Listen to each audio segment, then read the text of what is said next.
আসসালামু আলাইকুম।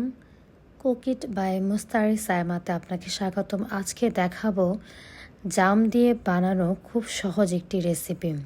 প্রথমে আমরা নিয়ে নিয়েছি জাম, লবণ, বিট লবণ, চিনি, জিরে গুঁড়া বা যেটাকে আমরা টালা জিরের গুঁড়া বলে থাকি, কাঁচামরিচ, ধনেপাতা এবং লেবু।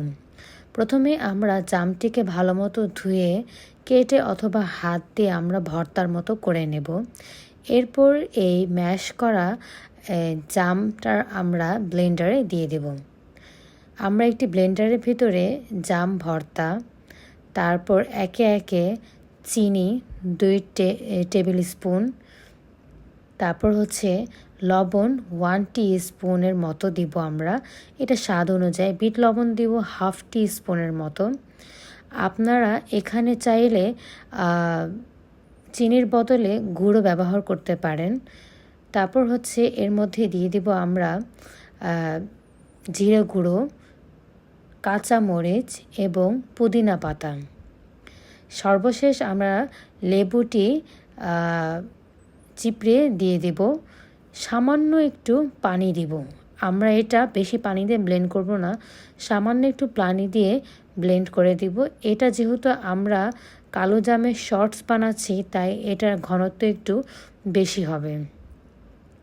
তাই দেরি না করে আমরা দেখে ফেলি কিভাবে আমরা এটা তৈরি করে ফেললাম। লেবু দিবেন 1 টিস্পুনের মতো। পানিটা খুবই সামান্য দিতে হবে। ব্লেন্ড করা হয়ে গেলে আমাদের ব্ল্যাকবেরির শট রেডি। আমরা ছোট শর্ট গ্লাসে এই কালো জামের শর্টসটা দিয়ে দিব। দেওয়ার পর দেখতেই পাচ্ছেন ছোট একটা গ্লাসের মধ্যে এটা দিয়েছি। খুবই পুষ্টিকর এটা ডায়াবেটিক যাদের আছে, প্রেশার কন্ট্রোলের জন্য, এবং খুবই স্বাস্থ্যকর এটা।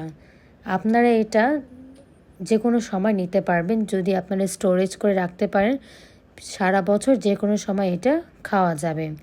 এই শর্টসটাকে যদি আরও একটু আধুনিকতার সাথে করতে চাই, তাহলে আমরা একটি গ্লাসে সোডা ওয়াটার নিব। সোডা ওয়াটারটির মধ্যে আমরা এই শর্ট গ্লাসটি ঢেলে দিলে এই যে আমার যে জামের শর্টস করেছি সেটা সোডার সাথে মিশে খুব ভালো একটা ফ্লেভার দিবে এবং এটা খেতেও খুব মজা লাগে। আপনারা দেখতে পাচ্ছেন এটা যখন আমার সোডার ভিতর দেওয়া হয় তখন এটা কিভাবে রিয়াকশন করছে। আমি বলবো আপনারা বাসায় এটি একবার হলেও চেষ্টা করে দেখবেন, এই সোডা জাম পানি, ঠিক আছে, বা পানীয় যেটা বলছি আমরা, সোডা জাম পানীয়টা অবশ্যই ট্রাই করে দেখবেন। এটা খুবই সুস্বাদু। আপনারা আপনাদের প্রয়োজন মতো চিনি, লবণ দিতে পারবেন স্বাদ মতো, এবং ঝালটাও যার যার স্বাদ মতো দিয়ে দিবেন। দেখার জন্য ধন্যবাদ।